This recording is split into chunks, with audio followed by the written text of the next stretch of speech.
In this tutorial, I'll be showing you how to make a render from just any image you find on the internet, preferably in HD1 or high definition. So what you're going to do is you're going to select your image that you downloaded off the internet. You're going to open with Photoshop CS3. This works for Mac or Windows. Wait for it to load.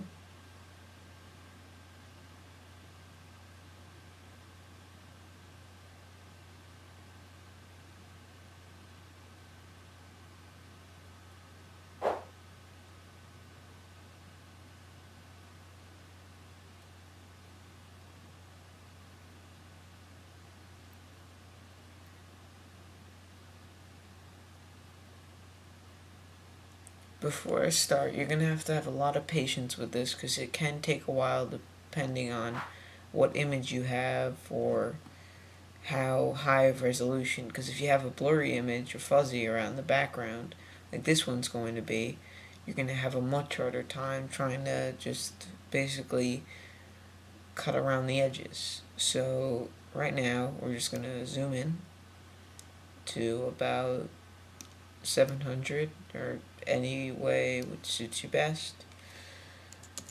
I'm going to press F here to increase the size of the screen. Select the pen tool. Notice how there's a lot of options. You just want the press P, pen tool, and make sure your paths icon is selected up here. So what you're going to do is basically, actually I'm going to, you might want to zoom in a little bit more, is you're going to pick out the background and just the guy that you want to take out. I'm going to just choose a spot that's a little bit more obvious. Like right here. This is obviously the background and this is the guy.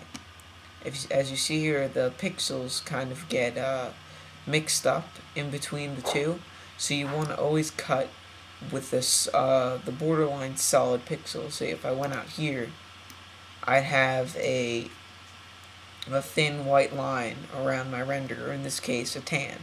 So what you want to do is you're going to press Alt Apple Z or Alt Control Z, just undo that, and you're going to start from where the yellow is and not where the tan and yellow is.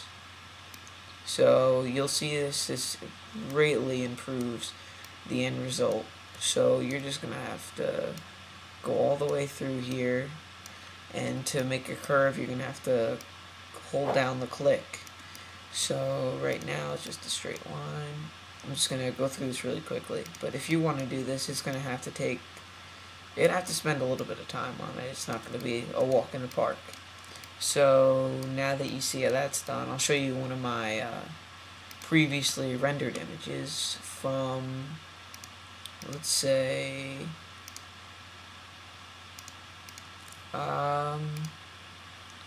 here I have a picture from Halo that I rendered. This took about 15 minutes. As you can see, I kind of got the background messed up here because I missed the foot, but that's okay. I guess if you just want to do a quick job fast, you're not really going to pay attention to that much detail. So this one, as you can see, if you just look at it, it looks fine. But if you look closer, you can see how there's lines here and it's a little bit choppy. If you look here, you can see a little bit of white, because that's when I put the pen tool and I put too many curves, and it didn't flow smoothly through the image. So you're going to want to do, or here's the original, so you might want to just compare it. See, the line's already jagged here, but it was smooth right here. So there's nothing I can really do about that besides just make a, I guess, curve, but you can't really see that in the image while you're doing it. So just keep that in mind. If you want to do a larger image, well, this doesn't look larger, but it actually is pixel-wise. Oh, that's why. At the Photoshop.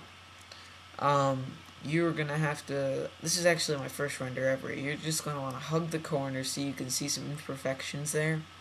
That's bad. That shows up like a lot on a black background.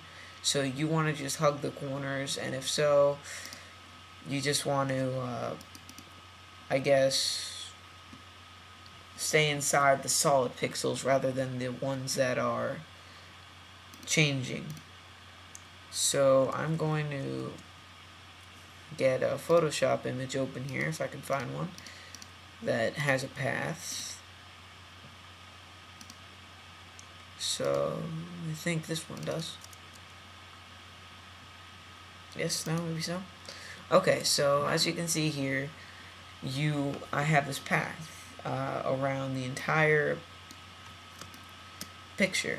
This didn't take that long, but it's still a long and tedious task. If you see here, you'll see all the snow. I personally, first time I did this, I lost my entire image just because I didn't save.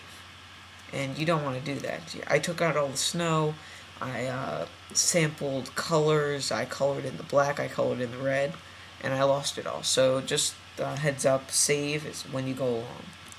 So keeping in mind what you did before, this is going to be a bunch of little boxes from all the lines you drew. It isn't now because I've already made selections. So what you're going to do, you're going to right click, and you'll still click the Make Selection tool, New Selection. Depending on the picture, you can feather the edges, which means blend it into the background, but you normally don't want to do this if you hug the corners. So you're going to keep this box checked, and you're going to make a new selection, obviously, or like I said before, and press OK. So you'll get this background.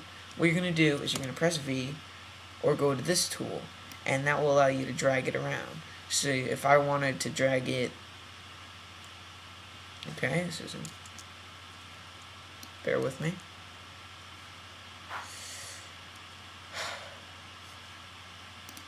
Let's see here. Okay, if I wanted to drag it here, as you can see, oh look, there's skier. Why is that there? So that's basically going to be your end result. And it's pretty simple. It's just a little bit time consuming, like I said before. And yeah, another use for this besides just putting it in another image would be making, I guess, a signature on a website that's with GFX graphics.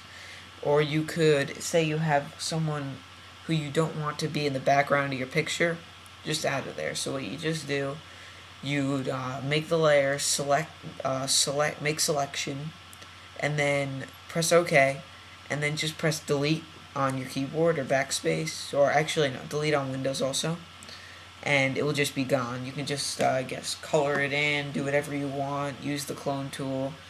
Get more on that maybe later, but not in this tutorial. And you can basically just take whoever you want out of the picture or add whatever you want to the picture in.